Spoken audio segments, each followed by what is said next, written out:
দিনাজপুর শহর থেকে 23 কিলোমিটার দূরে রামচন্দ্রপুর গ্রামে দৃষ্টিনন্দন নয়াবাদ মসজিদ, যেখানে প্রতিদিন ভিড় করেন শত শত মানুষ।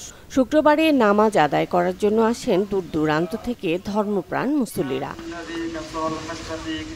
মসজিদটির দৈর্ঘ্য 12.45 মিটার এবং প্রস্থ 5.5 মিটার। 3 গম্বুজ বিশিষ্ট আয়তাকার এই মসজিদের 4 কোণায় রয়েছে 4টি অষ্টাকৃতির টাওয়ার।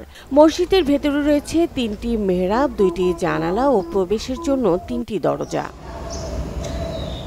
1704 খ্রিস্টাব্দে কান্তনগর মন্দির নির্মাণের জন্য সুদূর পারস্য থেকে মুসলিম স্থপতি ও কারিগরদের নিয়ে এসেছিলেন তৎকালীন হিন্দু রাজা প্রাণনাথ।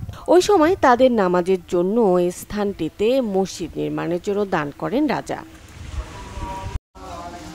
অসাম্প্রদায়িকতার এই বন্ধন এখনো অটুট রয়েছে। দূর দূরান্ত থেকে হিন্দু ধর্মীয় লোকজনও আসেন ঐতিহাসিক এই নিদর্শনটি দেখতে।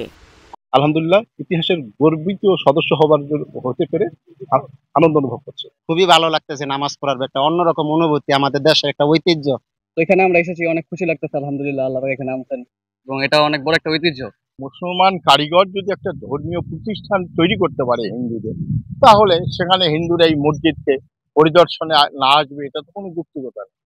আর আমাদের দেশের যে একটা সাম্প্রদায়িক পরস্পরের সঙ্গে আন্তরিকতা আছে, এটাই তো তার প্রমাণ। মসজিদটি বর্তমানে পরিচালনার দায়িত্বে রয়েছেন স্থপতি ও কারিগরদের বংশধররা। এটি বর্তমানে প্রত্নতত্ত্ব অধিদপ্তরের আওতায় অধিভুক্ত একটি পুরাকীর্তি প্রতিষ্ঠান। মসজিদটি প্রায় 200 বছরেরও বেশি হবে। এটি স্থানীয় কমিটি দ্বারা পরিচালিত হয়। বর্তমানে উপজেলা নির্বাহী অফিসার সদস্য অন্যান্য ব্যক্তিবর্গ নিয়ে মসজিদটি পরিচালিত হয়।